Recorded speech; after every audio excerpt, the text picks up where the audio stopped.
Anyways, news of the night. I think you guys know what we wanted to get into. It was really the only news of the week, really, for Oregon. Derek, you're the professional now, apparently. I'm just a fan, So just like everybody else. I'll let you break down the breaking news because once again, Oregon, Dan Lanning, and Will Stein, and they're just killing it. Yeah, man. So, I mean, as everybody is aware, I'm sure, signed five-star wide receiver Gatlin Bear, which is, making massive waves. Dude is an absolute blazer. I think he ran like a 10.15 100, which is a whole tenth of a second faster than DeAnthony Thomas ran it at his peak. So do with that information as you will. The dude's an absolute speedster. Unfortunately, he's going on a 2-year mission to Dallas, Texas, so we won't see him on campus until the 26th season unless something changes. But yeah, man, it's a hell of a way to cap off this recruiting class, the best in school history. I think we finished number 3 in the country, number 4 in the country, somewhere right in there. Yeah, Yeah, there we go, three number to 3. four, 3 to 4. Yeah. Yeah, man, it's like as Oregon fans, Spaz, you've been around a long time, Ben, same thing. It's like we've never seen a class like this before. The shit. Did you just call us both old? Well, more or less, I called Spaz old, but Yeah. Okay. Okay. you know how it goes. But we've never seen some stuff like this. Even back in the Chip Kelly days when Oregon was starting to excel a little bit, I would think they were touching like 30s. I think they had a class that was 35, 36 range. right. It was like, Willie Taggart, he was the first one to really kind of like amp that recruiting a little bit. Mario took it to the next level, and Dan Lanning, man, he's absolutely just killing it. So pretty exciting shit here for 24. And it's like, I'm sure you guys saw the visitor list coming in for the 25 class on junior day over the last 2 weekends. It's like there's a real possibility that the 25 class tops the 24 class, which is wild to say. Well, and also to have taken him from Michigan, where Michigan was the number 2. Like it was like 1A, 1B, and he was like, nah, I'm going to Oregon. And whether that's the Harbaugh leaving thing, that you'll never get maybe that specific answer. But yeah, the mission thing is a little interesting, but at the same time, I mean, who knows? In a year from now, he could, I guess, technically decommit. I have no idea how that works with the mission stuff. That might be the first time Oregon has had a player that's going on a mission and not coming in immediately. I'm not 100% sure on that, so don't quote me on that crap. Yeah. So like when he signs his NLI come signing day, it's like it's valid for 1 calendar year. So after that calendar year, he's free to ask for his release from the NLI and go back into the recruitment mode if he really wants to. I obviously I have no idea how this is going to play out. We've never really seen anything like that. This 2-year mission stuff. We've had dudes kind of go on the 1-year mission and come back in and in our history, but it's like the 2-year one is very interesting to me. Sorry, John. You still might get your crack at him. Like I said, if he decides to go on this 2-year mission, carry out the entire thing, which, there's also the possibility that he pushes the mission. We've seen that happen before. There's also the possibility he cuts it in half and serves a 1-year, also happened before. But if he carries out that 2-year mission, there's a real possibility the recruitment opens back up. And, we all know anything goes when that happens.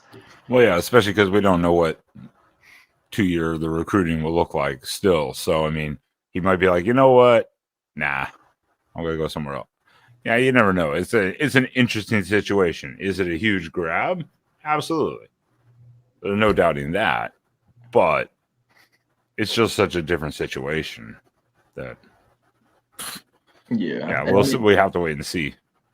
I know, like toward the end of his commitment, he sat down for a quick interview. I think it might have been a Sports Illustrated one, and they kind of asked him like, why are we pushing off this commitment? And one of the things he stated was he was looking for coaching cohesiveness, consistency, and like John said in the comments here, I think that really was probably the straw that broke the camel's back, just because not only did they lose Jim Harbaugh, they lost a number of coaches on that staff, and especially with Dan Lanning's little video coming out, grabbing well over 1 million views. It's like he made it very clear that, if you're concerned about that, this is where you want to be.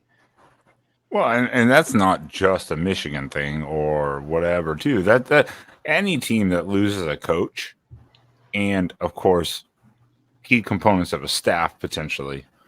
They don't know the situation they maybe are going to get into. And maybe he's playing it safe, thinking like we just said, where he has this mission coming up.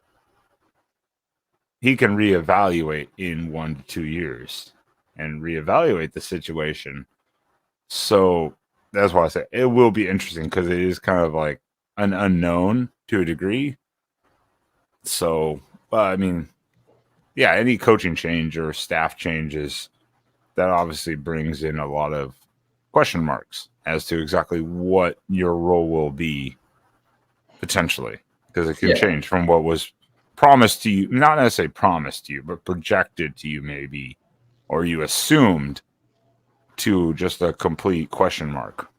Well, and like one of the things I was thinking about too, so hypothetically, say we get a year deep and, Dan Lanning says, sure, I'm still staying here. I plan on being a Duck for a while. That's cool. But what if Junior Adams gets up and says, hey, I'm accepting a job at wherever? You know what I mean? Like there's also that possibility, like that coaching, having his wide receivers coach dipping out is enough for him to be like, well, maybe it's not as like consistent as I thought it was. It's just or don't really know. Or Will Stein leaving, right. which is always a possibility, of course, as a coordinator. So I mean, that's it. We don't.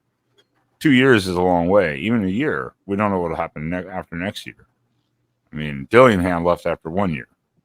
I haven't read it, but Max just put up a new piece that is quite interesting. There's a lot of steam going that we could end up flipping to Corian Moore.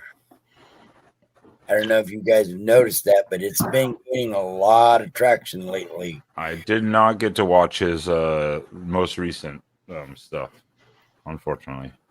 Yeah, it's like it goes back to the weekend I was just talking about, in the beginning of the show. It's like they brought in a crazy amount of talent this weekend in particular, but like even like Jordan Davison, the running back out of Santa Ana, he was number 2 in the country. He was on campus. The number 1 quarterback in 26 was on campus. Obviously, DeCorian Moore was there. DJ Pickett was on campus this weekend. Dallas Wilson, top 5 receiver in the 25 class, was on campus this weekend. It's like what they're trying to do, man. I'm telling you, it's like I'm no crystal ball. I don't have any crazy inside information for everybody, but I'm just saying there is a real possibility if things play out in a certain way that this 25 class could top the 24 class, just because, the talent pool that they brought into Eugene for multiple unofficial visits at this point is something like we've never seen before. The amount of visits they can come in during the year as well on top of it to continue to keep pushing that envelope. I mean, we could see a number 1, number 2 class next year. Which is stupid, because you think that's, if you have the number 1 or 2 class, even the 3 class, that means you're stacking 4 and 5 stars in certain, not necessarily the same positions, but at that point you're starting to stack them. I mean, no matter what. This year, this is our first time ever getting 3 plus 5 stars. Which is, I mean, stupid level. Nothing ever seen before, where the competition level, you will start seeing the lower guys start transferring out more and more. But that just, again, like this year, continues just to show the depth. And, these other guys are like, we'll never see the field. I mean, this could become a Georgia problem, where it's like, no, you have like 3 5 stars sitting on the bench because they just can't get on the field. And they're like, well, okay, we're going to leave. Well, you hit it right on the head. It's like, I think people outside of like Alabama's and Georgia's, they look at like who's entering the transfer portal and they're like, dude, they had 3 5 stars hit the portal. And I'm like, but what you're not really taking into consideration is they're bringing in 5 more. Like it's such a healthy turnover, and like Oregon's going to start to see that happen at a point. We're going to see some of these like high-end recruits hit the portal at some point, just because, the wheel constantly bringing in this new like top end talent is like, it's crazy. It's a great problem to have. And I don't think a lot of people look at it that way, but man, it's like, if we're kicking out 5 stars, that just tells you what you're bringing in. Yeah, absolutely. Yeah, is again an unknown problem to have for us. A lot of times we'll have like a 4-star, like I say, a former 4-star leave, but that's because like a 3-star up, showed him out and took Mhm. the job from him or whatever. Or a transfer didn't see the field, or like a true freshman who never didn't participate or do show any production because he just saw the depth chart. But now this is getting like a little ridiculous feeling. Almost. It's a great problem to have. I mean, hypothetically, think about it this way. So, say a guy like Jeremiah McClellan comes in this year, lights up camp, has a great true freshman campaign. You bring in a guy like DeCorian Moore, which, a lot of stuff has to happen before you get to that point. But there's a real possibility you'd see a guy like Jerion Dickey hit the transfer portal because he wants to be the guy somewhere. And there are 35 programs out there at a high level that he could be the guy at. No, I'm not saying it's going to happen, but I'm just saying that there's a possibility that, that's the type of turnover we could start to see. Yeah. Oh, yeah, no, that's 100% fair because one, again, Jordan Diggy, we thought this year we'd see him a lot more, even in potential garbage.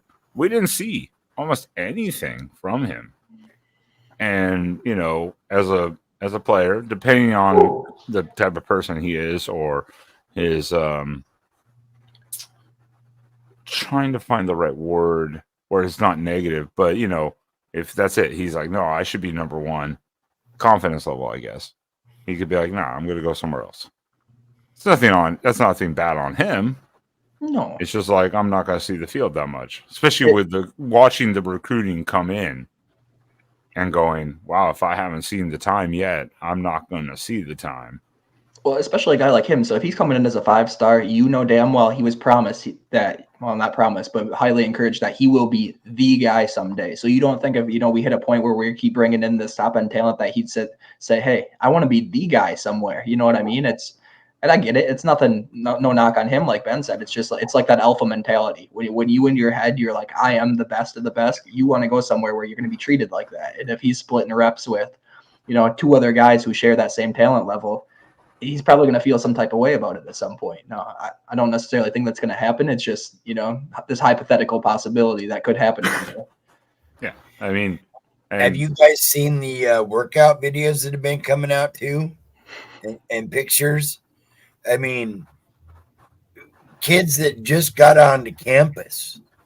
Elijah Rushing's been on campus like 2 months, and he's just like yoked already.